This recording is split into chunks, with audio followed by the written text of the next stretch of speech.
పిరమిడ్లో ఉన్నాం. ఇక్కడ మాస్టర్స్ ఉన్నారు. మాస్టర్స్ యొక్క అనుభవాలు మనం తీసుకుందాం.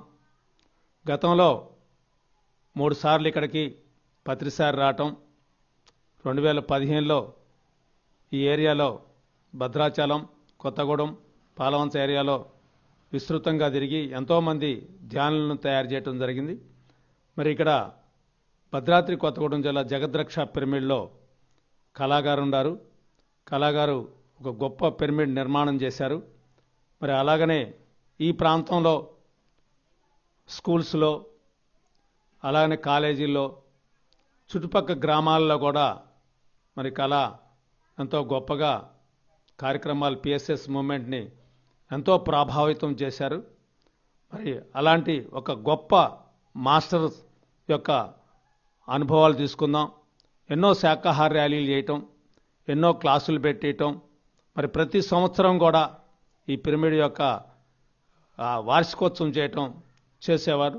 మరి కళతోని మనం ఈరోజు వారి యొక్క మాటల్లో మనం విందాం. ఓకే, కళ నీ యొక్క అనుభవాలు, ఎందుకు ఈ పిరమిడ్ని నిర్మాణం చేయాల్సి వచ్చింది, మరి అన్నీ కూడా పిఎస్ఎస్ మూవ్మెంట్లో నువ్వు ఏమేమి చేస్తున్నావు, ఒకసారి నీ అనుభవాలు చెప్పమ్మా. నమస్కారం అండి, నా పేరు కళావతి. ముందుగా మన బ్రహ్మర్షి పితామహ పత్రి గారికి ఎన్నో వందనాలు. మేము 2015లో ధ్యానానికి వచ్చాం. ధ్యానానికిలోకి ఎలా వచ్చామంటే, మాది స్టీల్ షాప్ దగ్గరికి మా పెద్దమ్మ ఒక బుక్ పట్టుకొని సందా కోసం అని వచ్చింది. పెద్దమ్మ వాళ్ళు కొంచెం బాగా పెద్ద వయసు, అందులో బయటకు ఎక్కడికి వెళ్ళి ఏం చేసేది కాదనమాట. పక్కన పాల వాళ్ళు ఉంటే అప్పుడే షాప్ తీస్తున్నా నేను. ఆ పాలన్నీ డబ్బులు అడిగింది.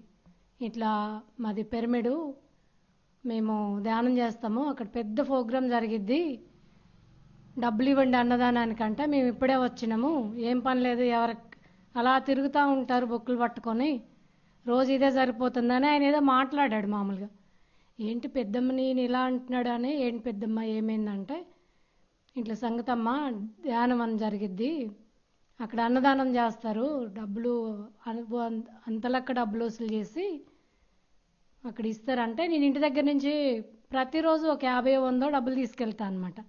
ఆ 50 రూపాయలు కౌంటర్లో వేయకుండా, పెద్దమ్మ నా వంతు తీసుకో, ప్రస్తుతానికి అయితే ఇవే ఉన్నాయి అని చెప్పేసి ఆ 50 రూపాయలు ఆ బుక్లో రాయించా అనమాట. రాపిచ్చి అసలు ఏంటి పెద్దమ్మ ఎలా ఇది అంటే, మా ధ్యానం వల్ల తలనొప్పి నుంచి క్యాన్సర్ వరకు నయమవుతుంది, మనం ఏం చేయనవసరం లేదు, కళ్ళు మూసుకొని కూర్చుంటే చాలు అన్నది. ఇదేంటి కళ్ళు మూసుకొని కూర్చుంటే తలనొప్పి నుంచి క్యాన్సర్ వరకు పోవడం, మా హైదరాబాద్ వెళ్ళి ఉస్మానియా హాస్పిటల్, యశోద ఇవన్నీ తిరిగిన ఈ మైగ్రేన్ నొప్పి జీవితాంతం టాబ్లెట్లు వాడాలి, తలనొప్పి టాబ్లెట్ వేసుకుంటేనే తలనొప్పి తగ్గిద్ది, లేకపోతే తలనొప్పి తగ్గదు, కళ్ళు మూసుకొని కూర్చుంటే తలనొప్పి తగ్గడం ఏంటని, సరే ఎట్లా ఏంటి పెద్దమ్మ అంటే, సార్ వాళ్ళందరూ బిజీగా ఉన్నారమ్మా, ప్రోగ్రాం జరుగుతుంది డిసెంబర్లో, అది అయిపోతుంది జనవరి 1కి, జనవరి స్టార్ట్ అయ్యాక సార్ వాళ్ళని ఇక్కడికే పిలిస్తే ఇక్కడికే వస్తారు, పాల్వంచాళ్ళు ఇట్లా శ్రీనివాసరావు గారు, హనుమంతరావు గారు అని చెప్పారు. జనవరిలో స్టార్ట్ చేశారు. జనవరి 10వ తారీఖు నుంచేమో స్టార్ట్ చేశారు. నాకు 24వ తారీఖు మెల్ల జనవరిలో. అయితే వెళ్ళిన రోజు శైలజ మేడం వచ్చిందనమాట. ఫస్ట్ క్లాస్ శైలజ మేడం తిన్నా నేను. క్లాస్ ఏంటంటే నిజంగా ఏంటి ఇంత ఉంటుందా ధ్యానంలో అని చెప్పేసి ఆ రోజు నుంచి ధ్యానం స్టార్ట్ చేసిన. ధ్యానంలోకి వచ్చిన రోజే వెజిటేరియన్గా మారాను నేను. ఆ రోజు నుంచి లైఫ్ ఒక అద్భుతంగా ఉందన్నమాట. ఎట్లా అంటే, ఏ రోజు ఏ పక్క ఏ నొప్పి వస్తుందో తెలియదు. ఎప్పుడైతే నాన్ వెజ్ బంద్ చేసి ధ్యానం చేయటం స్టార్ట్ చేసినాయి, ఆ మందులు పోయినాయి, ఎక్స్రేలు పోయినాయి, స్కానింగ్లు పోయినాయి, ప్రశాంతమైన జీవితం అన్నమాట. అలా ఇంకా ధ్యానం చేసుకుంటారు. డైలీ వచ్చేవాళ్ళు హనుమంతరావు గారు, పాల్వంచ శ్రీనివాసరావు గారు, కల్పన మేడం, వీళ్ళంతా ఎన్ని రోజులు మాకు చిన్న పిల్లలకి చదువు ఎట్లా చెప్పారో మాకు అట్లా 40 రోజులు, ఫస్ట్ 40 రోజులు అన్నారు, తర్వాత సంవత్సరం 6 నెలలు, 2 సంవత్సరాలు, అలా అంతా చాలామంది, ఒక 100 మంది, 150, 200 మంది దాకా ఫస్ట్ బాగా చేశారు. తర్వాత కొద్ది దగ్గర ఇప్పటికైనా 100-150 మంది దాకా ఉంటారు.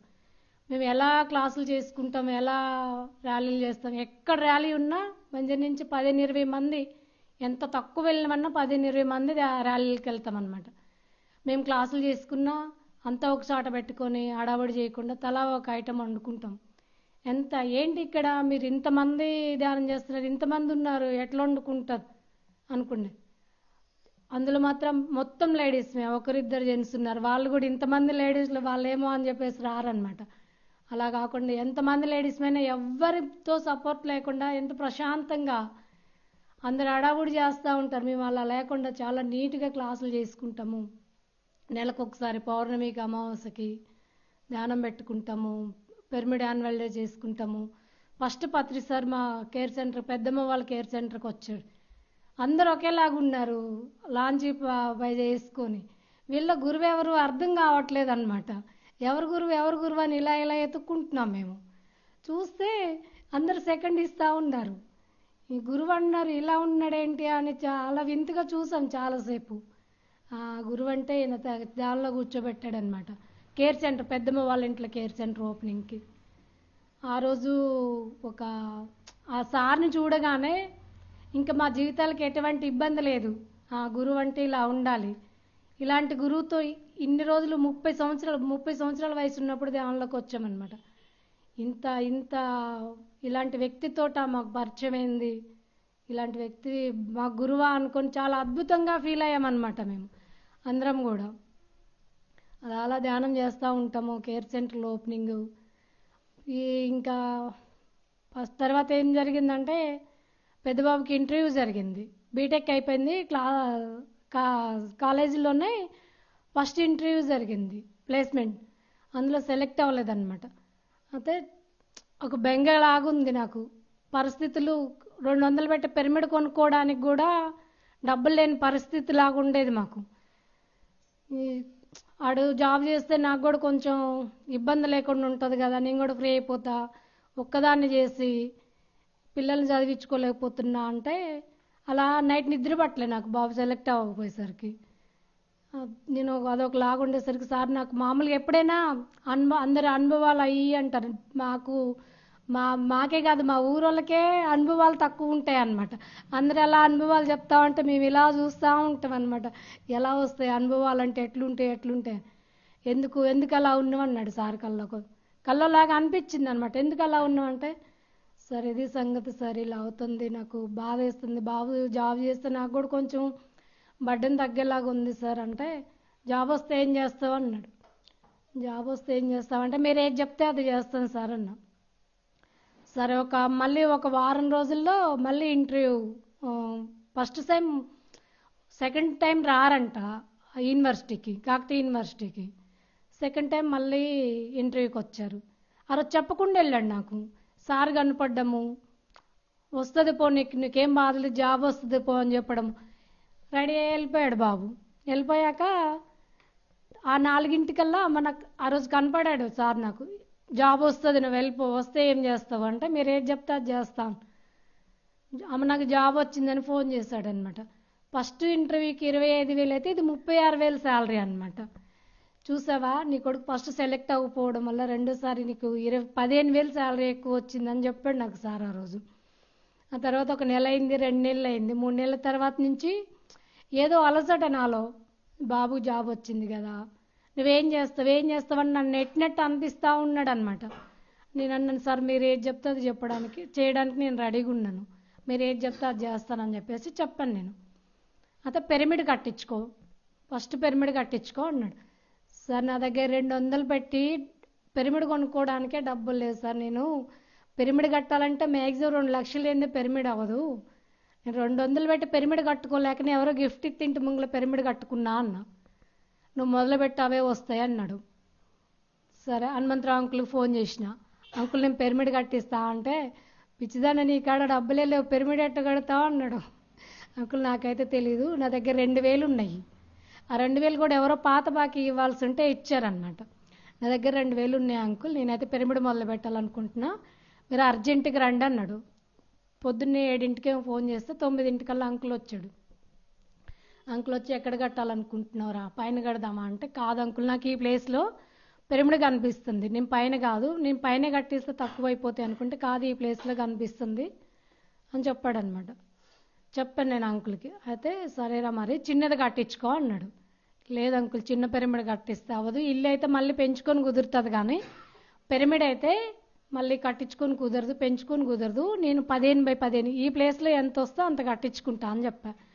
అరే అమ్మ నాన్న ఇప్పటికే నా మీద కోపంగా ఉన్నారా, పిల్లల్ని ధ్యానం అంటారు, అదంటారు, ఇదంటారు, ఇంటి పట్టున లేకుండా చేస్తున్నారని అమ్మోళ్ళు ఇప్పటికే నా మీద కోపం మీద ఉన్నారా. లేదంకుల్, ఏదైతే అది అవుతుంది, స్ట్రెచ్చర్ అన్నా వేసి నేను పిరమిడ్ తర్వాత అయినా కట్టుకుంటాను కానీ స్ట్రెచ్చర్ వేస్తా అన్న. 2000తోటి అందరం, మేము ఎంతమంది ఉన్నామో ధ్యానంలో అంతమంది కలిసి ఈ ప్లేస్ మొత్తం నీట్గా తయారు చేసుకున్నాము. పొద్దున 7ంటికి స్టార్ట్ చేస్తే మళ్ళీ రోజు 11 వరకు పట్టిందనమాట. నేను టిఫిన్ తయారు చేస్తుంటే అందరం కలిసి ఇంతమంది 4-5 మగ మనుషులు పొద్దాకలు చేసిన కాని పని మేము అంతవరకు చేసుకొని మొత్తం శుభ్రం చేసినాం అనమాట. రేకుల షెడ్ ఉండదు గేదెలకి, ఇక్కడ గేదెలు తీసేసినాం, అవంతా మేమే చేసుకున్నాం. అసలు ఎట్లయిపోయింది సార్, ఏదో వచ్చి లేపినట్టే అనిపిస్తూ ఉంది. లేకపోతే అంతంత మొద్దులు తీయడము, బండలు రేకులు అవన్నీ తీసి పక్కన పెట్టుకుంటే 3వ రోజు ముగ్గు పోసారు. ముగ్గు పోసి పిరమిడ్ కట్టడం స్టార్ట్ చేస్తే మా నాన్న ఎప్పుడన్నా డబ్బులు ఇవ్వ నాన్న అని అడిగితే, డబ్బులు అవేం లేవమ్మా, ఎక్కడి నుంచి తెచ్చిండు నేను పిలిచి 50,000 డబ్బులు ఇచ్చిండు. పిరమిడ్ కట్టించుకోపమ్మా నువ్వు అని 50,000 డబ్బులు ఇచ్చిండు. మా అమ్మకు 10,000 ఇచ్చింది, అంకులు ఒక 5,000 ఇచ్చారు. అలా అలా మొత్తం స్ట్రెచ్చర్ అయిపోయింది. 15 రోజుల్లో పిరమిడ్ కట్టడం పూర్తయింది అనమాట. కింద ఒక్కటి ఆగిపోయింది, ఫ్లోరింగ్ ఒకటి. అట్లా పైన కలర్స్ వేయడానికి నా చేతి డబ్బులు 1,00,000 రూపాయలు తగిలినాయి. అవి గాజుల బ్యాంకులో పెట్టి తెచ్చుకున్నా అనమాట. అలా పిరమిడ్ కట్టడం అయిపోయింది. కింద టైల్స్ ఏమో వేరే వాళ్ళు ఇచ్చారు. అలా పిరమిడ్ కట్టడం అయిపోయింది. పిరమిడ్ సార్ ఓపెనింగ్కి వస్తా అన్నారు. ఫస్ట్ రోజు ముందు రోజు 24 మే నెల 24వ తారీఖు వస్తా అన్నారు, రాలేదు. 25వ తారీఖు వచ్చారు. పిరమిడ్ ఓపెనింగ్ ఎలా అంటే వస్తారా అని టెన్షన్ అనమాట. మేము ఫుడ్ మా వరకు తయారు చేసుకోండి, వేరే వాళ్ళకి సార్ వాళ్ళతో వచ్చిన వాళ్ళకి వద్దు, అసలు వస్తాడో రారో తెలియదు, మరి ముందు రోజు వస్తా అన్నారు, రాలేదని మా వరకు తయారు చేసుకొని పెట్టుకున్నాం. వచ్చారు సార్. ఇందులో 15x15లో 10 నిమిషాల సేపు ధ్యానం అని చెప్పేసి 30 గంట సేపు కూర్చోబెట్టిండు 30 మందిని. ఒక్కరు గదల్లే. అసలు ఎంత అద్భుతంగా ధ్యానం చేశారో, ఎంత అసలు నాకు అనిపించింది. 10-15 నిమిషాలు కూర్చుంటే అటు ఇటు మెసులుతారు, 30 గంట సేపు కూర్చోబెట్టారని. జూ చెట్టు ఉంటే ఆ చెట్టు కింద బల్ల వేసి అక్కడ ఉంచాము. వస్తేనేమో ఉంటారు, క్లాస్ చెప్తారు, లేకపోతే లేదని. ఇక్కడ 30 గంట సేపు కూర్చోబెట్టాడు. అక్కడ చెట్టు కిందకి వెళ్ళి 1 గంట సేపు ధ్యానం చెప్పాడు. వెళ్ళిపోతాడు అనుకుంటే బయట కూర్చి ఉంటే అది తీసుకొని ఇంట్లోకి వెళ్ళి ఇంట్లో కూర్చున్నాడు. మళ్ళీ మేడం ఓకేనా, హ్యాపీనా అని ఇట్లా పెట్టాడు అనమాట. ఇంకెంతకాడికి కావాల్సింది ఏంటి సార్, అసలు మీరు మామూలు విషయం కాదని చెప్పేసి సార్ని చాలాసేపు ఉన్నారు, అన్ని మంచి చెడులు అడిగారు. పిల్లల్ని మీకు ఎప్పటికైనా ఒక రేంజ్లో ఉంటాను, మామూలు వ్యక్తి కాదు అన్నారు. సార్ చెప్తుంటే నాకైతే కళ్ళమ్మటి నీళ్ళు ఆగలేదన్నమాట. మొట్టమొదటిగా పొగిడిన వ్యక్తి ఎవరంటే పత్రి సారే నన్ను. ఎవరైనా నువ్వు ఇది చెయ్యలేవు, నీ వల్ల ఏమవుతుంది, నీకేం చేత కాదు అన్న ఉద్దేశంతో చూస్తారనమాట. ఆ రోజు సార్ పత్రి సార్, మేడం మీరు గ్రేట్ మేడం, మీరు తోపు మేడం, మీరు తోపు మేడం, మీరు తురుము మేడం అని సార్ నేర్పింది అనమాట నాకు. అది ఎక్కడికి వెళ్ళినా మీ ముఖంలో ఒక చిరునవ్వు ఉంటుంది మేడం, మీరు ఎక్కడికి వెళ్ళినా నవ్విస్తూ ఉంటారు, మీరు ఎప్పటికైనా ఈ ఊర్లో తోపు అవుతారు మేడం అని చెప్పాడు అనమాట. జగత్ రక్ష పిరమిడ్ ఈ జగత్ని మొత్తం ఇట్లా తిప్పాడు అనమాట. జగత్ మొత్తం రక్షిస్తుంది మేడం ఈ పిరమిడ్, జగత్ రక్ష పిరమిడ్, శ్రీ జగత్ రక్ష పిరమిడ్ జగత్ని మొత్తం రక్షిస్తుంది మేడం ఇదని గట్టిగా చెప్పాడు ఆ రోజు. వెజిటేరియన్గా మారడం అనేది ఒక ఎంత నిజంగా భూమి మీద పుట్టినాము అంటే వెజిటేరియన్గా ఉండడమే ఒక గొప్ప అని చెప్పాడు మహానుభావుడు. అది మా దృష్టిలో రియల్. అది ఎవరి వల్ల కాదు, అది ఒక అమ్మ నాన్న ఎవరి వల్ల కాదు అలా చెప్పడం. ఎవరైనా ఏం చెప్తారు, ఏదో పక్కల గురించి ఎదురోళ్ళ గురించే చెప్తారు. ఎవరి విషయంలో ఏళ్ళు పెట్టొద్దు, ఏం తినాలి, ఏం తాగాలి, ఎలా ఉండాలి.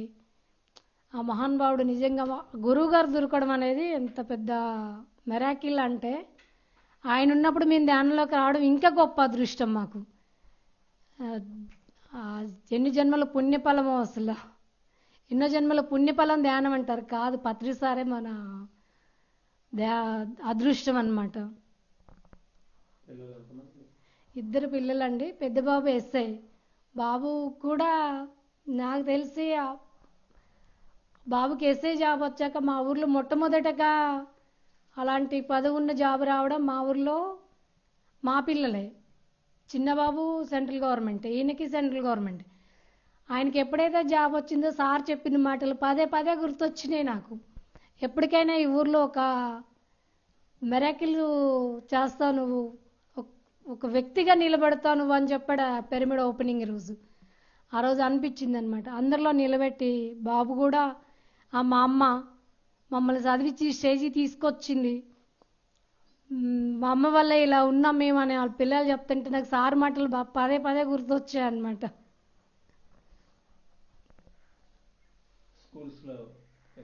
స్కూల్స్కి వెళ్తామండి, పక్కన చుట్టుపక్కల ఊర్లకు వెళ్తాము ధ్యానం చెప్పడానికి. ఎంత వేల మంది ఎక్కడ ఖాళీ దొరికినా ముందు ఏ ముచ్చట చెప్పకుండా ధ్యానం గురించే చెప్తాము. మా వాళ్ళంతా ధ్యానం చేస్తారు. మెయిన్ ఇంపార్టెంట్ ఏంటంటే మా ఊర్లోనే చాలామంది ధ్యానులు ఉన్నారు. వీళ్ళు హనుమంతరావు గారు వాళ్ళు వచ్చి ఎప్పుడు ఫోన్ చేసినా అవుట్ ఆఫ్లో ఉంటే తప్పక, ఊర్లో ఉంటే మాత్రం అంకుల్ పలానా చోటకి వెళ్ళాలి అంటే ఖచ్చితంగా అరగంటలో ధ్యానం చెప్పడానికి వస్తారనమాట. వాళ్ళ సపోర్ట్ వల్ల మేము చుట్టుపక్కల ఊర్లు మొత్తం ఒక దగ్గర 10-15 ఊర్లు ఉంటాయి. చుట్టుపక్కల ఊర్లు మొత్తం ధ్యానం చెప్తాము, చెప్పుంచాము. వాళ్ళకి ఎప్పుడు రావాలనిపిస్తే అప్పుడు ధ్యానంలోకి వస్తారు. ఒక్కొక్క చెప్పినప్పుడు వినకపోయినా తర్వాత అయినా వాళ్ళకి ఏదైనా ప్రాబ్లం వచ్చినప్పుడు ఫోన్ చేసి మీరు పలానా రోజు ధ్యానం గురించి చెప్పారు కదా, ఎలా చేయాలో చెప్పండి, ఆ రోజు మాకు ఎక్కలేదు మీరు చెప్పింది, ఇవాళ ధ్యానం చేయాలనిపిస్తుంది అని మినిమం వారానికి 1-2 ఫోన్లైనా మేము ధ్యానానికి వెళ్ళి వచ్చిన ఊర్లలో ఫస్ట్ చేయకపోయినా కానీ తర్వాత ఫోన్ చేసి ఎవరికో ఒకరికి, మేము కంటిన్యూగా ధ్యానానికి వెళ్ళే వాళ్ళు 10 మంది ఉన్నాము. ఆ 10 మందిలో ఒకరు కాకపోతే ఒకరికన్నా ఫోన్ చేసి మీరు పలానా రోజు ధ్యానం చెప్పారు, ఆ రోజు మాకు ఎక్కలేదు, అదృష్టం రాలేదేమో ధ్యానంలోకి రావడానికి, ఈరోజు వచ్చాము, మాకు ఖచ్చితంగా మీరు ధ్యానం గురించి చెప్పాలి, మీ పిరమిడ్కి వస్తాము లేదంటే మీ ఇంటికి వస్తాము అని చాలామంది ఫోన్లు చేసి అడుగుతూ ఉంటారు. ఏదో ఒకరోజు పిరమిడ్లో ధ్యానం చేయని రోజు అంటూ ఉండదు. ఉదయం 2 గంటలు, సాయంత్రం 2 గంటలు నేను ఖచ్చితంగా ధ్యానం చేస్తాను. నా అన్నం తినడం అయినా మర్చిపోతా కానీ ధ్యానం చేయడం అయితే మర్చిపోయాను. ఒక పూట అన్నం తినకపోయినా లాస్ లేదు. పొద్దున 6 నుంచి 4 నుంచి 6 వరకు, సాయంత్రం 8 నుంచి 10 వరకు 2 గంటలకు ఖచ్చితంగా, 4 గంటలకు ఖచ్చితంగా ధ్యానం చేస్తా. ఆ ధ్యానం చేయడం కుదరలేదంటే ఖచ్చితంగా ఒక పూట అన్నమైనా మర్చిపోతా. అలా అని డిసైడ్ అయ్యా అనమాట. ఖచ్చితంగా 4 గంటలు ధ్యానం చేసుకోవాలి. ధ్యానం వల్ల ఎన్నో లాభాలు ఉన్నాయి. మన కోసం మనం చేసుకునేదంటూ ధ్యానమే. ఇంకా వేరే వాళ్ళ కోసం చేసేది మనం వేరే చేసుకోవచ్చు. మన కోసం మనం ఏ టైం వేస్ట్ చేయట్లేదు. టైం వేస్ట్ చేస్తే 10 నుంచి 12 వరకు మనకు బాగా బిజీగా ఉందనుకోండి, 10 నుంచి 12 వరకు చేసుకోవచ్చు. అట్లా తెల్లవారుజాము ఏం పని ఉండదు. అందుకే ఒకవేళ పని ఉందంటే 3ంటికి లేచి 5 వరకు చేస్తాం. 4 గంటల ధ్యానం వరకు ఖచ్చితంగా చేసుకుంటాం. ఈ పిరమిడ్ కట్టక ముందు కంటిన్యూగా 9ంటికి కూర్చొని 1 గంట 2 దాకా ధ్యానం చేశా. అలా 40 రోజులు ధ్యానం చేసి ఆ 40 రోజులు ధ్యానం చేసేసరికి ఎంత శక్తివంతంగా తయారయ్యానంటే నేను ఇట్లా తర్వాత మళ్ళీ ఆ కంటిన్యూగా అన్ని గంటలు కూర్చోలేకపోతుందనో తెలియట్లేదు, నాకైతే ఏమైందో తెలియలేదు. కానీ 4 గంటలు, పొద్దున 2 గంటలు, సాయంత్రం 2 గంటలు అయితే కంపల్సరిగా ధ్యానం చేసుకుంటాను. ధ్యానం చేయాలి, మన కోసం మనం చేసుకోవడం అనేది ఖచ్చితంగా ఇంపార్టెంట్. అది ఎక్కడ ర్యాలీ ఉన్నా పోతామండి. మా జిల్లాలో కొత్తగూడెం ఖమ్మం జిల్లాలో ఎక్కడ ర్యాలీ ఉన్నా ఖచ్చితంగా అటెండ్ అవుతాం. క్లాసులకు ఒకవేళ కుదిరినా కుదరకపోయినా ర్యాలీ అని తెలిస్తే మాత్రం అక్కడ ఉండాల్సిందే. మా వంతు మేము ఏదో ఒకటి చేయాల్సిందే. పాంప్లెట్లు పంచుతామా, లేకపోతే ప్లకార్డ్సే పట్టుకుంటామా, శ్లోకాలు చెప్తామా, జీవహింస మహాపాపం ఖచ్చితంగా అందరిగా చెప్పాలి, అందరూ నెరవేర్చాలి. దాన్ని శాకాహారిగా ఉంటే దాన్ని ఏమంటారు, పునర్జన్మ పొందినంత అద్భుతం అండి అసలు అది. మీరు కావాలంటే 41 రోజు చూడండి, ఎవరైనా ఇన్నవాళ్ళు 41 రోజు శాకాహారిగా ఉండి చూడండి, ఎంత అద్భుతంగా ఉంటుందో, ఎంత ప్రశాంతంగా ఉంటుందో చెప్పలేము. చేస్తే ఎవరు వాళ్ళ స్వహ అనుభవం అంటారు కదా, అనుభవాలు కూడా ఎవరి వాళ్ళు అనుభవిస్తేనే తెలుస్తుందండి. మనం ఏదో చెప్తే అబ్బాయి హెచ్చలు చెప్తున్నారు అది ఇదన్న ఫీల్ ఉంటుంది. కానీ 41 రోజు ఖచ్చితంగా శాకాహారిగా మారి ధ్యానం చేస్తే పావుగంట అరగంట 5 నిమిషాలు కాకుండా 2 గంటలకు తగ్గకుండా మనిషి అనే వాళ్ళు ఒక 2 గంటలకు తగ్గకుండా పొద్దునీడు కావచ్చు సాయంత్రం కావచ్చు ఎన్నో పనులు ఉంటాయండి. ఎన్ని పనులున్నా మన కోసం మనం చేసుకోవాల్సింది ఖచ్చితంగా ధ్యానమే. అందుకని ఒక 40 రోజులు చేసుకొని చూసుకుంటే ఆటోమేటిక్గా అర్థమైద్ది ముందు ఎలా ఉన్నాము తర్వాత ఎలా ఉన్నామని ఖచ్చితంగా అర్థమవుతుంది.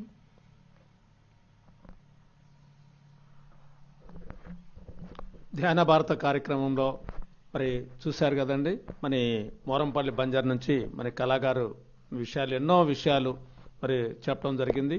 మరి ఒక ధ్యాని ఒక కార్యక్రమంలో ముందుకొస్తే మరి ఎన్నో కార్యక్రమాలు చేస్తూ మరి ఇంట్లో ఉండ ఆర్థిక ఇబ్బందులు కూడా ఇద్దరు పిల్లలు అని చెప్పింది. ఇద్దరు పిల్లలు కూడా మరి ధ్యానంలోకి వచ్చిన తర్వాత మరి ఉద్యోగాలు వచ్చినాయి అని చెప్పడం జరిగింది. మరి ధ్యానం చేస్తే ఏ వ్యక్తికైనా కూడా మరి ఎంతో అద్భుతంగా ఉంటుంది లైఫ్. మరి ఒక ఆడపిల్ల ఉండి ఒక ధ్యానం నేర్చుకొని మరి ఒక ఇల్లు వంటింటికి పరిమితమైన ఒక ఆడపిల్ల మరి ధ్యానం నేర్చుకొని ఎన్నో గ్రామాల్లో ధ్యానం చెప్పి మరి ఒక పిరమిడ్ నిర్మాణం చేసి మరి మగవాళ్ళకే చాలామందికి పిరమిడ్ కట్టడం అంటే చాలా ఇబ్బందిగా ఉంటుంది. మరి ఒక ఆడపిల్ల ముందుకు వచ్చేసి పిరమిడ్ నిర్మాణం చేయటం, మరి అలాగనే ఇంకా చుట్టుపక్కల గ్రామాల్లో ఆమె చేసింది కాక గ్రామాల్లో కూడా ఎంతో మందిని ప్రభావితం చేయటం. మరి ఇలాంటి కార్యక్రమాలు ఇంకా ఎన్నో ఇంకొక మాస్టర్తో మనం పిరమిడ్ మాస్టర్ వరంపల్లి బంజారా మాస్టర్తో మనం తీసుకుందాం. ఇంకొక మాస్టర్ లీలా గారు రమ్మ.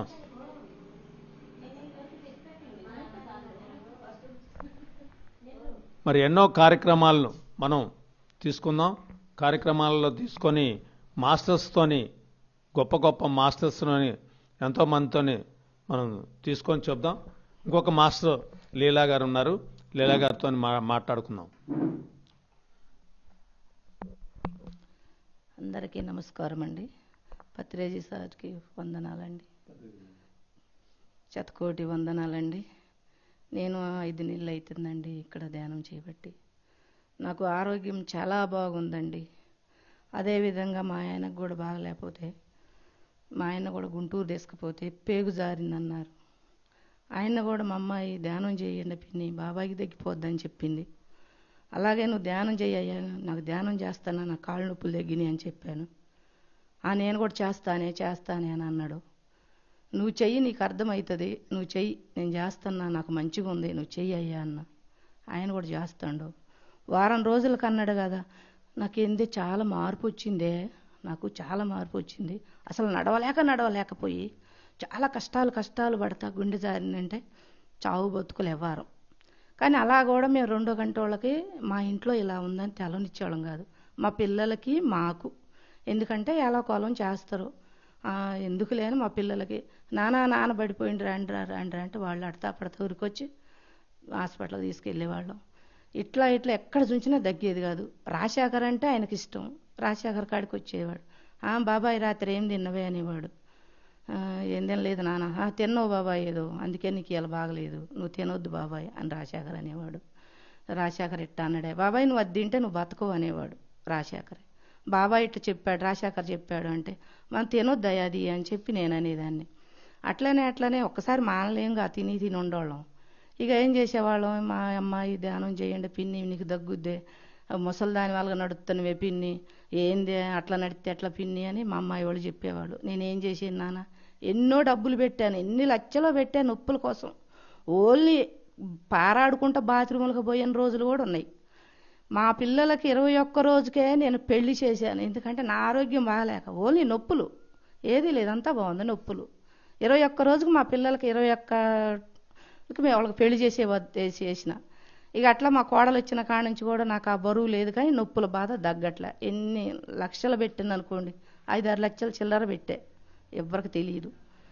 ఇక అలాగే ఈ 5 నెలల నుంచి నేను ధ్యానం చేస్తున్నా.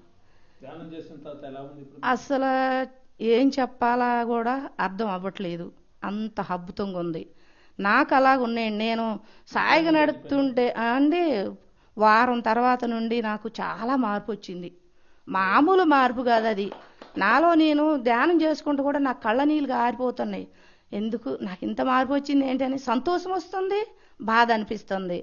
మళ్ళీ ధ్యానం చేసి గంట చేస్తా. ఫస్ట్ స్టార్టింగ్లో అసలు అటు మెసిలి అస్సలు చేత కావట్లేదు, ఒళ్ళు సహకరించట్లే. గంట కూర్చుంటా, మధ్యాహ్నం గంట కూర్చుంటా, నైట్ పడుకునేటప్పుడు గంట చేస్తా. 3 గంటలు చేస్తా. 3 గంటలు చేస్తా. మా ఆయన అంటాడు, ఊక అదే ఎరా అంటే, అట్లా అనకయ్యా, నువ్వు నీకు తగ్గిపోయింది, నువ్వు అలా అనొద్దు, నువ్వు కూడా పెంచు కానీ తగ్గించుకో. ఆయన కూడా చేస్తాడు. ఆయన చేశాక వారం రోజులకే నాకు బాగుందే అన్నాడు. నీకు ఇంకా బాగుంటుంది, నువ్వు ఇంకా పెంచు, నీకు బాగుంటుంది అని.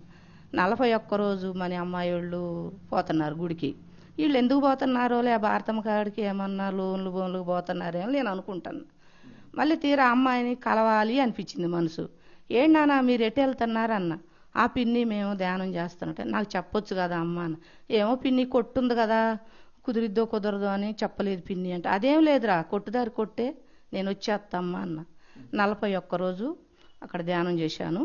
ఆ 41 రోజు చేసిన కాడి నుంచి కూడా చాలా బాగుంది. మళ్ళీ ఒక పున్నం రోజు అందరం కలిసి జనాలకి భోజనం పెట్టాము, తలాయిని తీసుకొని. చాలా బాగుంది, నాకు అన్ని విధాలా బాగుంది. అదే లెక్కన బడి పిల్లలు కూడా, అయ్యి నాన్న మీకు జ్ఞాప శక్తి ఉంటుందిరా, మీరు ధ్యానం చేసుకోండిరా అంటే, ఆంటీ మేమొత్తాం ఆంటీ అంటే రోజు 3-4 పిల్లలు 10 మంది పిల్లలు నా దగ్గరకు వస్తున్నారు. స్కూల్ పిల్లలు వస్తున్నారు, వాళ్ళకి ధ్యానం చెప్తున్నా. ఈరోజు ఒక ఆటో అయినా లారీ అయినా బీడీ కట్ట తీసుకుంటాడు. నేను పత్రేజీ సారు పాట పెట్టా, పత్రేజీ సారు పాట పెట్టా తెల్లారుజామున. అక్క ఈ పాట ఎక్కడదక్క అన్నాడు. 10 నిమిషాలు ఇంటవా నాన్న, నీకు ధ్యానం చెప్తా అన్న. అక్క టైం లేదు. ఏం కాదులే నాన్న, కూర్చో 10 నిమిషాలు అన్న. ఆయనకి ఇంత బొత్తుంది, కూర్చోలేకపోతాడు. ఏం కాదు నాన్న, నేను కుర్చీతో కూర్చో అన్న. లారీ రోడ్డు మీద ఉంది. ఏం కాదులే అంకుల్ చూసుకుంటాడులే, నువ్వు కూర్చో అన్న. ఆయనతోటి పాటు నేను కూడా కూర్చున్నా తెల్లారుజామున 5 గంటలకి. చెప్పా, లారీ డ్రైవర్ కూడా చెప్పా. అతను కూర్చోనుడు 10 నిమిషాలు కూర్చోండు. అయితే సరే నాన్న నీకు టైం ఉండదు కదా, మళ్ళీ అవతలి వచ్చిన వాళ్ళు పుల్లలు పెడుతుంటారు కదా, లారీ ఆడాగిందని. సరే నీ చేతులు తీసి నీ కళ్ళ మీద బోర్లిచ్చుకో నాన్న, నీ అరిచేతులు చూసుకో, నీకు ఎలా ఉంటుందో నీకు మంచిగా ఉంటుందా నాన్న అని చెప్పాను. అక్క ట్యాంక్స్ అక్క ట్యాంకు అక్క అండు. నీ చెల్లి ఉందిగా నాన్న, నువ్వు నొక్కొని చూసుకో, నీకు అర్థమైద్ది అని చెప్పా. సరే అక్క అన్నాడు. బడి పిల్లల మట్టికి రోజు వస్తున్నారు, వాళ్ళకి చెప్తున్నా. మరి ఫంక్షన్ కాడికి పోయినా కూడా మా బావగారి కోళ్ళు బాగా అనారోగ్యంగా ఉంది. ఏంట్రా ఇట్లా ఉన్నావు అంటే, అత్తయ్య నా పొజిషన్ బాగలేదు అన్నది. ఏమైందిరా నీకు అన్న. అస్సలు బాగలేదు అత్తయ్య అన్న. నువ్వు ధ్యానం చేద్దాం రా అన్న. ధ్యానం అంటే ఏంటి అత్తయ్య అన్నది. రా నేను కూర్చుంటాను, నాతోటి పాటు నువ్వు కూర్చో, నాకు తగ్గిపోద్ది, నాకేం లేదని చెప్పు, నీకు తగ్గిపోద్ది.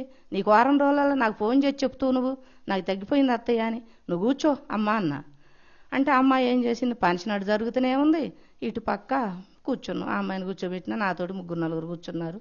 వాళ్ళకి చేసిన మన ఫోన్ చేసి అంటాను, అత్తయ్య నేను చాలా మిస్ అయిన అత్తయ్య, నాకు చాలా బాగుంది అత్తయ్య, నేను చచ్చిపోయేదని బతికిన అత్తయ్య, నాకు చాలా బాగుంది అత్తయ్య అని మా బావగారి కోడలు ఫోన్ చేసి చెప్పింది. ఇంకా మాకైతే చాలా బాగుంటుంది, అన్ని విధాల చెప్పుకోలేనంత సంతోషం ఉంది. మా పిల్లలు కూడా బాగా సహాయకారం చేస్తున్నారు నాకు. అమ్మ నువ్వు చెయ్యాలమ్మా, నువ్వు ధ్యానం చేయాలా అంటున్నారు. ఒక చిన్న మాట అండి, మేము మా ఇంట్లో ఉప్పలం ఉంది. ఈ ఉప్పలం పెట్టే టైం వచ్చింది. అమ్మ ఉప్పలం పెట్టాలంటున్నారు. నేనేం చెయ్యాలా, నన్ను డబ్బులు అడుగుతున్నారు. నేనేమంటానంటే, ఇయ్యను అనుకుంటా,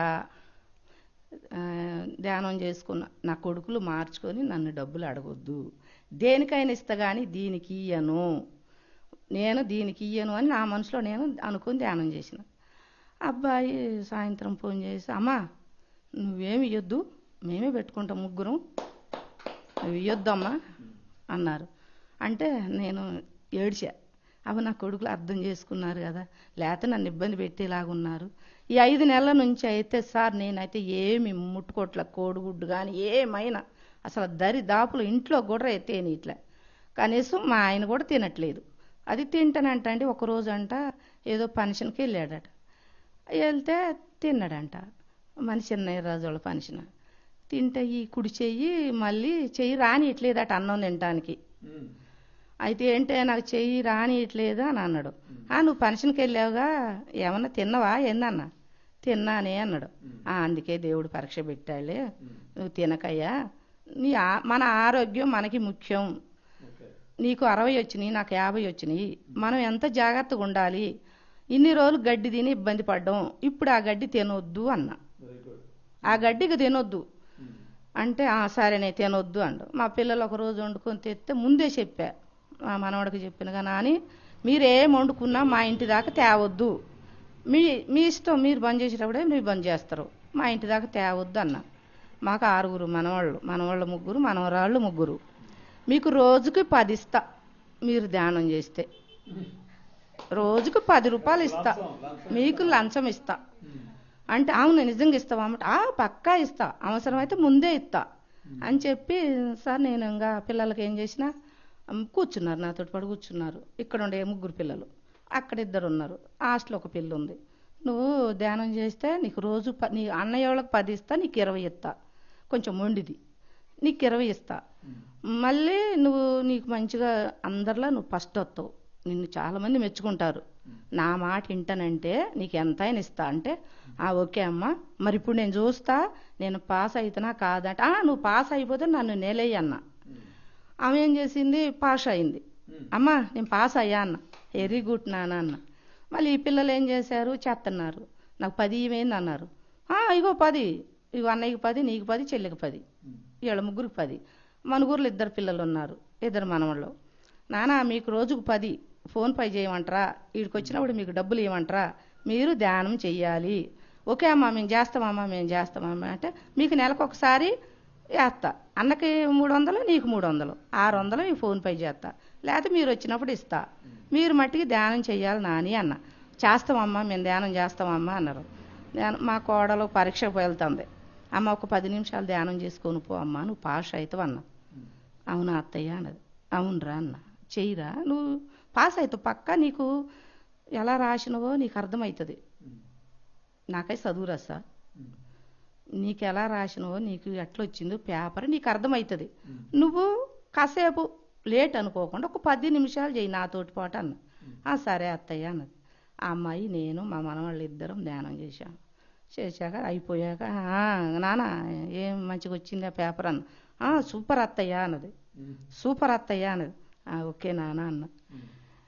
నాకు అయితే 3 అబ్బాయిలండి, ఏ ఫాల్ట్ లేదు. ఇప్పుడైతే ఈ ధ్యానం చేసిన కాడ నుంచి నేను చాలా హ్యాపీగా ఉంటున్నా, ఆనందంగా ఉంటున్నా.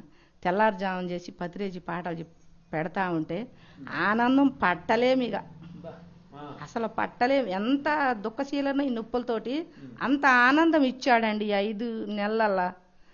ఇది అంటే ఇక మర్చిపోవటం అంటే లేదు, ఇక మట్లే కలిసిపోయేదాకా ధ్యానమే, ఇది చెయ్యాలి.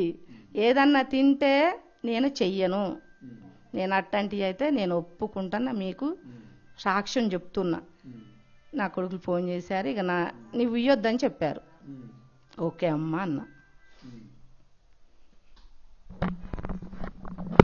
ధ్యాన భారత కార్యక్రమంలో మరి చూశారు కదండి, ఇప్పుడు మోరంపల్లి బంజర్లో మన లీలా గారితో మనం తీసుకున్నాం. మరి ఒక గృహిణి ధ్యానం చేస్తే ఏం జరుగుతుందో, ఆమె చిల్లర కొట్టు ఉంది, చిల్లర కొట్టులో కూడా మరి చిల్లర కొట్లు అమ్ముకుంటూ గృహిణి చేసుకుంటూ ఇంట్లో వంట చేసుకుంటూ చిల్లర కొట్టు అమ్ముకుంటూ మరి ఒక వ్యాపారం చేయటానికి ఒక డ్రైవరు, లారీ డ్రైవర్ వస్తే లారీ డ్రైవర్ని కూడా ఆ లారీని ఆఫ్ చేయించి ఒక 5 నిమిషాలు ధ్యానం చేయించింది. మరి ఒక పిరమిడ్ మాస్టర్ తలుసుకుంటే ఏదైనా చేయగలడు. అలాగే పిల్లలకి లంచం ఇచ్చేసి మనవరాలని చిన్నపిల్లల వాళ్ళకి తెలియకపోతే డబ్బులు ఇచ్చి ధ్యానం చేయించింది. ఒక పిరమిడ్ మాస్టర్ అంటే ఎంత అద్భుతంగా మరి చేస్తారో చెప్పాలనివి కాదు. అలాంటి కార్యక్రమం ధ్యాన భారత కార్యక్రమంలో మరి ఇంకొక మాస్టర్తో మనం తీసుకుందాం. శ్రీదేవి గారు ఉన్నారు, ఆమె చాలా చక్కగా పాటలు పాడుతుంటుంటుంది, ఎన్నో కార్యక్రమాలు మరి చేస్తూ స్కూల్లో పిల్లలకి చెబుతూ, స్కూలుకు కాకుండా ఇంకా కాలేజీల్లోకి అలాగని ఎక్కడ కార్యక్రమాలు ఉంటే అక్కడికి పిఎస్ఎస్ మూవ్మెంట్లో వెళ్తూ ఎన్నో గొప్ప గొప్ప కార్యక్రమాలు చేస్తుంది. శ్రీదేవి ఒక్క నిమిషం ఇలా పాటల బాగా రాస్తుందండి. మన శ్రీదేవి గారు ఆ, ధ్యాన గద్దారు ఉన్నారు కదా, ధ్యాన గద్దారికి కూడా ఒక పాట ఇయటం జరిగింది. వాళ్ళు కూడా అక్కడ ఈ మధ్యన దాన్ని ప్లే చేస్తారు. వారి మాటల్లో మరి ఎన్నో కార్యక్రమాలు చుట్టుపక్కల తండల్లోకి వాటిల్లోకి వెళ్ళి మరి చెప్పడం జరుగుతూ ఉంటుంది. చాలామందిని ప్రభావితం చేసింది. శ్రీదేవి గారి మాటల్లో మనం విందాం. పిఎన్సి ప్రేక్షకులకి ఆత్మ ప్రణామాలు. నా పేరు శ్రీదేవి, మాది మోరంపల్లి బంజరు. మేము 2015లో ధ్యానంలోకి వచ్చామండి.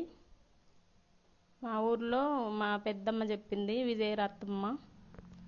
మాకు పాల్వంచ నుంచి మాస్టర్స్ వచ్చి ధ్యానం చెప్పేవాళ్ళండి ప్రతిరోజు. ధ్యానం చేయకముందు అనారోగ్యాలు, ఏదో దుఃఖం, ఎప్పుడు నాకు చిన్నతనం నుంచి కూడా దుఃఖంతో ఉండేదాన్నండి. ఎందుకు దుఃఖం వస్తుందో తెలిసేది కాదు. నాకు నేనే ఎప్పుడు దుఃఖంతో బాధపడుతూ ఏడుస్తూ ఉండేదాన్ని. ఎవరు చిన్న మాట అన్నా కూడా 2-3 రోజులు అన్నం తినకుండా పడుకొని మరీ ఏడ్చేదాన్ని. అది ఎందుకు ఏంటి అనేది తెలియదు. ధ్యానంలోకి వచ్చాక తెలిసింది అది ఆత్మవేదన అని. మనం శరీరం కాదు, ఆత్మస్వరూపులు అనేది తెలిసింది ధ్యానంలోకి వచ్చాక. అప్పటి నుంచి నాకు ఇంకో కొత్త జన్మెత్తినట్లు ఉంటుంది. అంతకుముందు ఎవరు ఎందుకంటున్నా, చిన్న మాట అన్నా కూడా చాలా దుఃఖము. ఎందుకన్నారు నన్ను అనేది ఎదురు చెప్పలేను నేను. చెప్పలేకుండా బాధపడుతూ ఉండేదాన్ని. ధ్యానం నాకు కొత్త జన్మనిచ్చినట్లుగా, నాకు మాటల కంటే ఎక్కువ పాటలే రాసుకుంటా అండి ధ్యానం గురించి కూడా, చెప్పటం కంటే కూడా. నేను ధ్యానంలోకి వచ్చా తెలుసుకున్నది ఫస్ట్ అదే. శ్వాస మీద ధ్యాసను పెట్టు, ఆత్మశుద్ధియే ఆయువు పట్టు, మనసులోని మలినం తొలగేట్టు, ఆనందానికి ఆది సూత్రము, ఆరోగ్యానికి దివ్య మంత్రము, శక్తియుక్తుల ధ్యాన జ్ఞానము, ధ్యాన యోగమే సృష్టి మూలము. అది తెలుసుకున్నా. తర్వాత పత్రి సార్ గురించి తెలుసుకున్నా. పత్రి సార్ అంటే ఏమిటి అంటే, ధ్యానమే ధ్యేయమై శ్వాసలో లీనమై, ప్రేమకే రూపమై వేణువే లోకమై.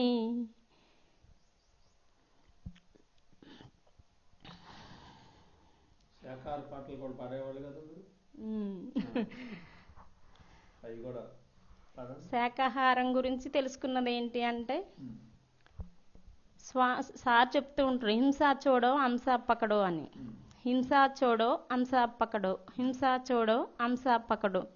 గాంధీ మాట అహింస, బుద్ధుడు బోధ అహింస, బుద్ధుడు బోధ అహింస, యేసు మార్గమహింస, యేసు మార్గమహింస, బాబా బాట అహింస, బాబా బాట అహింస, పత్రి పిలుపు అహింస, పత్రి పిలుపు అహింస, జీవో రక్ష రక్ష, జీవో రక్ష రక్ష, కాదని తింటే శిక్ష, కాదని తింటే శిక్ష, అనారోగ్యమే అగ్ని పరీక్ష. ఇది నేను ధ్యానం గురించి, గురువు గురించి, శాకాహారం గురించి తెలుసుకున్నా. పిరమిడ్ గురించి తెలుసుకున్నా. పిరమిడ్ గురించి ఏం తెలుసుకున్నా అంటే, విశ్వశాంతి అడుగుతుంది పిరమిడ్ల పరంపరం, సర్వశక్తి అందిస్తా కట్టమని ప్రతిక్షణం, భూమాతకు ఏమిచ్చి తీర్చుకుందాం రుణం మనం, భూమాతకు కానుకే పిరమిడ్ పిరమిడ్ పిరమిడ్, అయస్కాంతపు వేడుకే పిరమిడ్ పిరమిడ్ పిరమిడ్. అలా ప్రతిదీ మాట కంటే పాటలాగా రాసుకుంటా అండి నేను.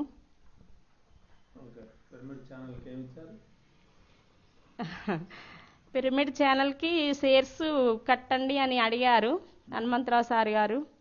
నేను దాచుకున్న డబ్బులు, మా పాప దాచుకున్న డబ్బులు ఫస్ట్ ఇచ్చా అండి. మళ్ళీ సారి వచ్చి అడిగారు. మళ్ళీ సార్ అడిగినప్పుడు బంగారం బ్యాంకులో పెట్టి ఇచ్చాయండి. అది ధ్యానం అందరూ చేసుకోవాలి, ఆరోగ్యంగా ఆనందంగా ఉండాలి. నాకు చిన్నప్పటి నుంచి కూడా మాంసాహారం అన్నా, మెడిసిన్ వాడటం అన్నా కూడా ఇష్టం ఉండేది కాదు. అవన్నీ నాకు బలవంతంగా పెట్టేవాళ్ళు ఇంట్లో వాళ్ళు. న్యూస్ పేపర్లలో చదివినప్పుడు కూడా ఇలాంటిది ఎక్కడన్నా శాకాహారం ఇలా ఉన్నారు అలా ఉన్నారంటే ఇటువంటిది మనకు కూడా కావాలి అని నా మనసులో కూడా ఒక కోరిక ఉండేది. అది పిరమిడ్ ధ్యానం ఉంది అని పెద్దమ్మ వచ్చి చెప్పినప్పుడు ఇక అది ఆనందం, నాకు కావాల్సింది వచ్చింది. చెప్పంగానే మాంసం తినొద్దు అని చెప్పంగానే ఇంకా తినటం లేదు, బంద్. మా ఇంట్లో ఎవ్వరు కూడా తినలేదు. తర్వాత మెడిసిన్ కూడా వాడం. నేను మటుకు మెడిసిన్ కూడా వాడనండి. ఫస్ట్లో కొన్ని రోజులు వాడా, తర్వాత ఆయుర్వేదిక్ అని హోమియోపతి అని చిన్నగా మొత్తం కంప్లీట్గా మానేసా. ధ్యానము శాకాహారమే ఆరోగ్యాన్ని ఇస్తుంది. ఎంత మనసుకి ఎక్కువ మంది మనోవేదనకి మందు లేదు అంటారు. నేను తెలుసుకున్నదంటే మనాయదికి ధ్యానమే మందు అనేది బాగా తెలుసుకున్నా. అందరికీ ధ్యానం గురించి చెప్తూ ఉంటా. ధ్యానం క్లాసులకి వెళ్తూ ఉంటాం, కడతాలు వెళ్తాం, మేము ర్యాలీలలో పాల్గొంటూ ఉంటాం. ధ్యానం అంటే ఇంకా ప్రాణం ఉన్నంత వరకు పత్రి సారు కొత్త జన్మనిచ్చారు అని ఎంతో ఆనందంతో ఆరోగ్యంతో సంతోషంగా గడుపుతూ ఉన్నాం. అందరూ ధ్యానం చేసుకోవాలని కోరుకుంటూ ఉంటాం. Thank you. గ్రామాల్లో పోయి చెప్తుంటారా? చెప్తామండి. ఏ గ్రామాలకు వెళ్ళారు? మేము అంజనాపురంలో చెప్పాము, సోంపల్లిలో చెప్పాము, రెడ్డిపాలెం, లక్ష్మీపురం, ఇలా గ్రామాల్లో కూడా చెప్తూ ఉంటాం. చాలామంది చేసుకుంటారు అలాగే ధ్యానం. ఇంకా స్కూల్స్కి వెళ్తారా? స్కూళ్ళల్లో కూడా చెప్పాము. ఏ స్కూల్కి వెళ్ళారు మీరు? ఊర్లోనే స్కూల్కి వెళ్ళాము, అంజనాపురం స్కూల్కి వెళ్ళాము. వాళ్ళు కూడా చేసుకుంటారు అందరూ. మేము డైలీ వెళ్ళంగానే చెప్పేసి వస్తూ ఉంటాం, వాళ్ళు కంటిన్యూగా చేసుకుంటూ ఉంటారు. చెప్పాలంటే చాలా ఉంటుంది కానీ సమయం అందరూ చెప్పాలి కదండి. ఇంకా మీరు షాప్ ఉండే మీకు ఏమన్నా షాప్ ఉంది. షాప్లో కూడా వచ్చిన వాళ్ళకి పాంప్లెట్లు ఇస్తూ ఉంటాం. ధ్యాన జగత్ పుస్తకాలు కూడా 2 సంవత్సరాలు 10 పుస్తకాలు తీసుకొచ్చి పంచిపెట్టాండి నేను. స్కూళ్ళల్లో అట్లా ఇట్లా కూడా పుస్తకాలు కూడా పంచిపెట్టాము. నెలకి 10 బుక్స్ వస్తాయి, తెప్పించి పంచేవాళ్ళం. తీసుకొచ్చి పంచిపెట్టినాం. ధ్యానము జ్ఞానము కావాల్సిందే ఇదండి మనిషికి అనేది. అన్ని చాలా తెలుసుకున్నా, అన్ని రాసుకుంటా పాటల్లాగా. మాటలు చెప్పడం కంటే ఎక్కువ పాటల్లాగే రాసుకుంటా అండి నేను. ఓకే, థ్యాంక్స్ అండి. ఓకే శ్రీదేవి, మరి ఒక మాస్టర్ ఎలా ధ్యానం చేస్తే ఒక గృహిణిగా ఉండి మరి ఒక షాప్ మెయింటెనెన్స్ చేస్తూ ఆ షాప్కి వచ్చిన వాళ్ళకి బుక్స్ పాంప్లెట్లు ఇస్తూ మరి అలాగనే స్కూల్స్కి కూడా వెళ్ళి స్కూల్లో చెప్తూ మరి అహింస మీద కూడా పాటలు, మరి అలాగనే ధ్యానం మీద పాటలు, అంటే పాటలతో ఒక్కొక్క మనిషి ప్రభావితం అవుతూ ఉంటుంటాడు. ఆ పాట కూడా పాటగా మరి ధ్యానాన్ని పాటగా మార్చి మరి పత్రికారు ఎలా చేశారో అలా ఒక గొప్ప కార్యక్రమం చేసింది. థ్యాంక్ యూ అమ్మా. ఒకసారి క్లాప్స్ కొట్టుకుందాం శ్రీదేవికి. Thank you.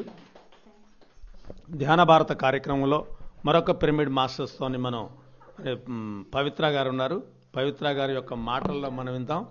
ఆమె కూడా గృహిణి, మరి మిషన్ కుట్టుకుంటుంటుంది. ఒక స్త్రీ మిషన్ కుట్టుకుంటూ ఒక స్త్రీ మరి ఇంట్లో ఒక చిన్న సంసారంలో ఉంటూ మరి అంటే పల్లెటూరు అంటే చాలామందికి తెలుస్తుంటుంది. మరి మిషన్ కుట్టుకుంటూ మరి ఎంతో గొప్పగా కార్యక్రమాలు చేస్తూ శాకాహార ర్యాలీలకి స్కూల్స్కి పోవటం, మరి వచ్చిన మాస్టర్స్ని కూడా రిసీవ్ చేసుకొని చక్కగా భోజనాలు పెట్టడం, వీళ్ళంతా గొప్ప కార్యక్రమాలు చేస్తుంటారు. అలాంటి కార్యక్రమాల్లో మరి ఇంకొక మన ముందు పవిత్ర గారు ఉన్నారు. పవిత్ర గారి మాటల్లో మనం విందాం. అందరికీ నమస్కారం అండి. నా పేరు పవిత్ర, మాది మోరంపల్లి బంజర్ గ్రామం. నేను 2015 నుంచి ధ్యానం చేస్తున్నాను.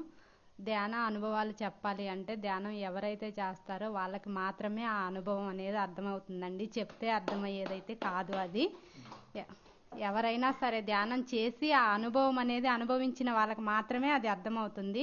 అది ఎంత బాగుంటుంది అనేది కూడా వాళ్ళకి మాత్రమే తెలుస్తుంది. మనకి ఏంటి అంటే మనలో ఉన్న మనోశక్తిని మనం తెలుసుకోవటమే ధ్యానము. ఎక్కడ మనకి ఏదైనా బాధలో ఉన్నాము అంటే ఎదుటి వాళ్ళు ఇచ్చేది కొంత ధైర్యం అయితే, మనం ధ్యానం చేసి మన మనోశక్తిని పెంచుకుంటే వచ్చే ధైర్యం అది కొండంత వస్తుందండి. ఎప్పుడైనా సరే మనం ధ్యానం చేస్తే మనకు ఆ అనుభవం తెలుస్తుంది. మనం బాధలో ఉన్నాము అని ఎదుటి వ్యక్తి నుంచి మనం ఒక సలహా కోరుకోవడం కన్నా కళ్ళు మూసుకొని కదలకుండా ధ్యానం చేశామంటే ఆ అనుభవం ఎంత బాగుంటుందో ధ్యానం చేసి అనుభవించాలి. పత్రిసారు దొరకటం అనేది నిజంగా మనందరి అదృష్టము. ఎందుకంటే పత్రిసారు వల్ల ఇంతమంది ఈ రోజు ఎంత హ్యాపీగా ఉన్నామనేది ధ్యానం చేసిన వాళ్ళందరికీ కూడా అర్థమవుతుంది. మేము 2015 ధ్యానంలోకి వచ్చేటప్పుడు పత్రిసారు గొప్పతనం తెలియకుండానే పత్రిసారు మాకు బంజర్ గ్రామానికి వచ్చారు. ఆ రోజు నేను అనుకోకుండా పత్రిసార్ని కలవటం జరిగింది. సార్ పక్కనే అందరు పిరమిడ్లో ఆ రోజు పిరమిడ్ ఓపెనింగ్కి వచ్చారు. పిరమిడ్లో అందరినీ ధ్యానానికి కూర్చోబెట్టిన తర్వాత పత్రిసార్ పక్కనే నేను ధ్యానానికి కూర్చున్నాను. సారు ఒక 10 నిమిషాలు కళ్ళు మూసుకోండి అందరం ధ్యానం చేద్దామని చెప్పేసి కూర్చోబెట్టారు. సార్ పక్కన ధ్యానానికి కూర్చుంటా నేను అనుకున్నా 1 గంట ధ్యానం చేపిస్తే బాగుండు, సార్ వచ్చారు కదా అని చెప్పి సార్ పక్కన కూర్చున్నా. ధ్యానంలో కూర్చున్న తర్వాత మనకి ఉంటాయి కదండి చాలా ప్రాబ్లమ్స్. అలా ధ్యానంలో ఏదో నేను ఫీలింగ్లో ఉన్నా, కానీ సార్ ధ్యానంలోనే వీపుకేసి ఇలా తట్టి ఎందుకంత బాధపడతానో నీకు అంత మంచిగా జరిగిద్దానని చెప్పారు. తర్వాత అందరూ లేపారు, క్లాప్స్ కొట్టించారు.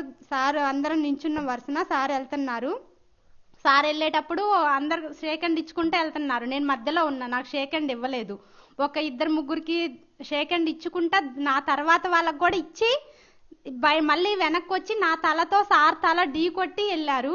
నాకు అప్పుడు అర్థం కాలేదు అసలు సార్ ఇలా ఎందుకు చేశారు అని చెప్పేసి. సార్ వెళ్ళిన తర్వాత మాకు ఇక్కడ చెప్పారు, ధ్యానం చెప్పిన హనుమంతరావు గారు కానీ, శ్రీనివాసరావు సార్ కానీ, కల్పన మేడము, అరుణ మేడం, వీళ్ళందరి ద్వారాగా మేము చాలా క్లాసులు విన్నాము, చాలా నేర్చుకున్నాము. తర్వాత వాళ్ళు చెప్పారు, నీకు ఇలా ధ్యానంలో ఇలా అనుభవం వచ్చింది కదా, ఆ అనుభవం సార్కు అర్థమైంది, అందుకే వచ్చి ఇట్లా చేశారని చెప్పేసి సారు వాళ్ళ ద్వారా నేను తెలుసుకున్నాను. కానీ పత్రిసార్తో నా అనుభవం మాత్రం మాకు బంజర్ గ్రామానికి వచ్చింది 3 సార్లు. 3 సార్లు కూడా చాలా గొప్ప అనుభవం. నేనైతే చాలా హ్యాపీగా ఫీల్ అయ్యా. ప్రతిసారి ఇలానే సార్ వెళ్తారు, నా దగ్గరకు వచ్చేసరికి నాకు ప్రత్యేకంగా షేక్ హ్యాండ్ ఇవ్వడం కానీ, వెళ్ళేటప్పుడు ఇలా చెంపని తాకి వెళ్ళడం కానీ 3 సార్లు కూడా అలానే జరిగింది. చాలా హ్యాపీగా అనిపించింది. ఎందుకంటే అంతటి గురువు మనల్ని గుర్తించారు అంటే ఏదో మనకి చెప్పాలి అనే ఉంది అనే నేను అర్థం చేసుకున్నా. చాలా అయితే నేను హ్యాపీగానే ఉన్నాను ధ్యానం చేసిన తర్వాత. పత్రిసార్ బాడీ వికెట్ చేసినప్పుడు కూడా బాడీ దగ్గరికి వెళ్ళి ఆ రోజు వెళ్ళాము మేము కూడా, కట్టాలు వెళ్ళి సార్ని చూసి ఎంతో బాధతో ఇంటికి వచ్చాను. ఇంటికి వచ్చిన తర్వాత ఇంటికి రాగానే కళ్ళు మూసుకొని ధ్యానంలో కూర్చున్న తర్వాత మన గురువు ఏదైనా సరే మనం అనుకుంటే మనకి ఏదో ఒకటైతే దానికి పరిష్కారం అనేది చూపిస్తారు. అట్లానే నాకు ఆ రోజు కూడా పరిష్కారం చూపించారు. నేను ఎక్కడికి వెళ్ళలేదు. ధ్యానం చేసే ప్రతి ఒక్కరిలో నేను ఉన్నా అని చూపించడానికి నా బాడీ పత్రిసార్ ఆకారంలో పత్రిసారి కనిపించారు. నాకు ఆ రోజు చాలా నిజంగా ఎంత హ్యాపీగా అనిపించిందంటే మనం ధ్యానం చేస్తే మన ప్రతి ఒక్కరిలో పత్రిసార్ ఉంటారు. ఎక్కడికి సార్ వెళ్ళలేదు, మనలోనే ఉంటారు. మనం ధ్యానం చేస్తే మనకు అది తెలుస్తుంది అని చెప్పి ఆ రోజు నాకు చాలా బాగా అర్థమైంది. ఎవరైనా సరే ధ్యానం చేస్తే ఎవరికి వాళ్ళు హ్యాపీగా ఉంటారండి. స్కూల్ కూడా వెళ్ళి పిల్లలకి ధ్యానం చెప్పడం జరిగింది. ఎక్కడైనా సరే ర్యాలీలు జరిగితే మాత్రం ర్యాలీకి అయితే ఖచ్చితంగా వెళ్తామండి. ర్యాలీ ఖమ్మం జిల్లా, భద్రాద్రి కొత్తగూడెం జిల్లాలో ఎక్కడ ర్యాలీలు ఉన్నా ర్యాలీకి అయితే వీలైనంత వరకు వెళ్ళడానికే ప్రయత్నిస్తామండి. ఇంకొకటి ఏంటి అంటే నాకైతే మెయిన్ హెల్త్ ప్రాబ్లం, వెన్నుముక్కలో మల్టీ డిస్క్ ప్రాబ్లం ఉంది. మల్టీ డిస్క్ ప్రాబ్లం ఉన్న వాళ్ళు మ్యాక్సిమం ఏ పని చెయ్యలేరు. కానీ నేను ఈరోజు మిషన్ కుట్టుకోగలుగుతున్నాను అంటే అదైతే ధ్యానం ద్వారానే. ధ్యానం చేయటం వల్ల నేను ఈరోజు చాలా వరకు ఏంటంటే ఒక డిస్క్ ప్రాబ్లం వచ్చిన వాళ్ళే కొంచెం దూరం నడిచి కొంచెం సేపు కూర్చోవడానికి కూడా కష్టపడతారు. కానీ నేను ఈరోజు ఉదయం నుంచి సాయంకాలం వరకు మిషన్ కుట్టగలుగుతున్నానంటే అది ధ్యానం చేయటం వల్లనే. ధ్యానం ఎవరైనా సరే ఈ ఛానల్ చూసే వాళ్ళు కూడా ప్రతి ఒక్కరూ ధ్యానం చెయ్యండి, ఆ అనుభవం మీరు పొందండి, మీకు అర్థమవుతుంది. ఈ అవకాశం నాకు ఇచ్చిన పిఎంసికి థ్యాంక్స్ అండి. ఓకేనమ్మా పవిత్ర, ఒక గృహిణి మరి ఇంట్లో పని చేసుకుంటూ మిషన్ కుట్టుకొని మరి డిస్క్ ప్రాబ్లం ఉండా కూడా దాన్ని కూడా ఈ ధ్యానంలోనే తగ్గించుకొని మరి ఎన్నో కార్యక్రమాలు చేస్తూ ఆమె కుటుంబాన్ని చూసుకొని మళ్ళీ ఇతరులకి ధ్యాన ప్రచారం చేస్తూ మరి క్లాసులు వింటూ ఒక గృహిణి చేసిందంటే ఒక ధ్యానం యొక్క గొప్పదనం. మరి ఒకసారి మళ్ళా ఈ ధ్యానం గురించి కానీ ఒక ధ్యాన భారత కార్యక్రమంలో మళ్ళీ ఒకసారి మనం వేరే మాస్టర్స్తో తెలుసుకుందాం. అప్పటి వరకు థ్యాంక్ యూ.